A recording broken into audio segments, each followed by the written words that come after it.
Praise the Lord. தேவனுக்கு மகிமை உண்டாவதாக. ஆண்டவர் இரட்சகருமாய் இருக்கிற இயேசு கிறிஸ்துவின் நாமத்தினாலே உங்கள் யாவரையும் நான் வாழ்த்துகிறேன். இந்த நாளுக்கான தேவனுடைய வார்த்தை நீதிமொழிகள் 21வது அதிகாரம் 1வது வசனம்.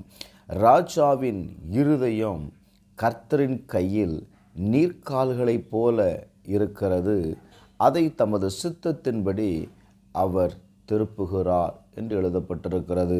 என கண்பானவர்களே, இந்த கால வேளையில் ராஜாவின் இருதயம் கர்த்தரின் கையில் நீர்க்கால்களைப் போல் இருக்கிறது,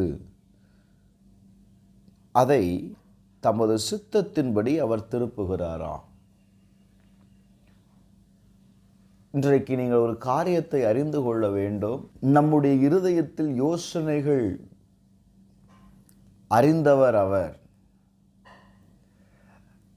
அப்போ நம்முடைய காரியங்கள் எல்லாமே தேவ சித்தத்தின்படி தாங்க நடக்கும்.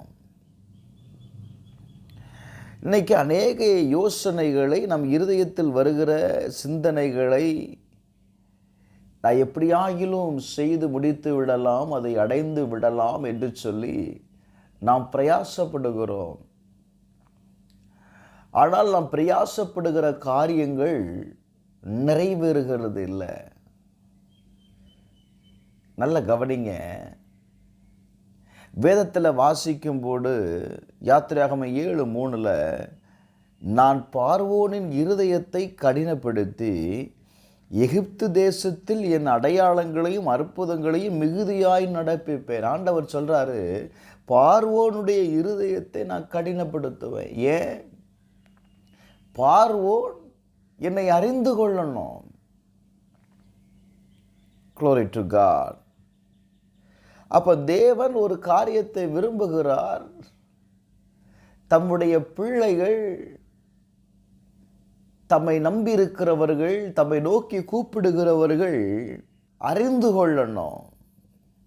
எஸ்ரா 1வது அதிகாரம் 1-2 வசனத்தை பாருங்களேன். எரேமியாவின் வாயினாலே கர்த்தர் சொன்ன வார்த்தை நிறைவேறும்படி பெர்சியாவின் ராஜாவாகிய கோரேசுடைய 1ஆம் வருஷத்திலே கர்த்தர் பெர்சியாவின் ராஜாவாகிய கோரேசின் ஆவியை ஏவிதனாலே. அப்ப என்ன செய்தானா, பரலோகத்தின் தேவனாகிய கர்த்தர் பூமியின் ராஜ்யங்களெல்லாம் எனக்கு தந்தருளி யூதாவில் உள்ள எருசலேமிலே தமக்கு ஆலயத்தை கட்டும்படி எனக்கு கட்டளையிட்டார். அப்போ எந்த ஒரு காரியமும் யாரால நிறைவேறும் அப்படின்னா தேவனால் தாங்க நிறைவேறும். தேவனால ஒரு மனிதனுடைய இருதயத்தை திருப்ப முடியும். இந்த கால வேளையில் உங்களுக்கு யாரிடத்திலிருந்து தயவை நீங்கள் எதிர்பார்க்கிறீர்கள்?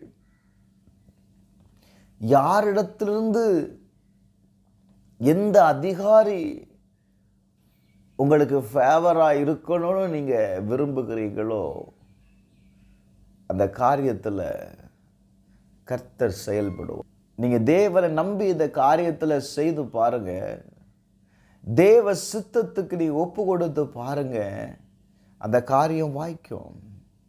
நீதிமொழிகள் 16:1 சொல்லுகிறது, மனதின் யோசனைகள் மனுஷனுடையது, நாவின் பிரதியுத்தரம் கர்த்தரால் வரும். அது முடிவு கர்த்தரால் தான் வரும். அந்த யோசனை நிறைவேறுகிறது கர்த்தரால் தான் நிறைவேறும். 16:9 மனுஷனுடைய இருதயம் அவனுடைய வழியை யோசிக்கும், அவனுடைய நடைகளை உறுதிப்படுத்துகிறவரோ கர்த்தர். நம்முடைய வழிகளை நீங்கள் ஒருவேளை ஒரு சில வழிகளை யோசித்து வைத்திருக்கலாம். அதை உறுதிப்படுத்துகிறவர் யாருன்னா கர்த்தருங்க. நீதிமொழிகள் 20:24 கர்த்தராலே மனுஷனுடைய நடைகள் வாய்க்கும், ஆகையால் மனுஷன் தன் வழியை அறிந்து கொள்வது எப்படி? கர்த்தரால தான் நம்முடைய வழிகள் வாய்க்கும். எனக்கு அன்பானவர்களே, இந்த கால வேளையில் கர்த்தருடைய வார்த்தை உங்களுக்கு நேராய் கடந்து வருகிறது. எந்த காரியமாக இருந்தாலும் தேவ சித்தத்திற்கு ஒப்பு கொடுங்க. தேவ சித்தம் செய்கிற ஒரு மனிதனுடைய வாழ்க்கையில் அவன் முழுவதும் தேவனால் ஆளப்பட்டிருக்கிறான். அவன் காரியம் வாய்க்கும். அவன் செய்வதெல்லாம் வாய்க்கும். என கண்பானவர்களே, இந்த கால வேளையில் நம்முடைய காரியத்தை கர்த்தரிடத்தில் ஒப்பு கொடுப்போமா? எங்கள் பரலோக பிதாவே, இயேசுவின் நாமத்தினால ஆண்டவரே, ராஜாவின் இருதயத்தை நீர்க்கால்களைப் போல அதை திருப்புகிறவரே, இன்றைக்கு எங்களுடைய காரியங்களை உம்முடைய கரத்தில் ஒப்பு கொடுக்கிறோம். தெற்கத்திய வெள்ளத்தை திருப்புகிறது போல எங்கள் வாழ்க்கையில் எங்களுக்கு முன்பாக இருக்கிற எல்லா தடைகளையும் ஆண்டவர் திருப்பி விடுங்கப்பா. உம்மை மாத்திரம் நாங்கள் நம்பியிருக்கிறோம். இந்த நாள் ஜெயமாய் மாறுவதாக. நான் நம்புகிறது கர்த்தராலே வரும். நான் நம்புகிற காரியம் கர்த்தராலே வரும். அந்த நம்பிக்கையில் நாங்கள் கடந்து செல்கிறோம்.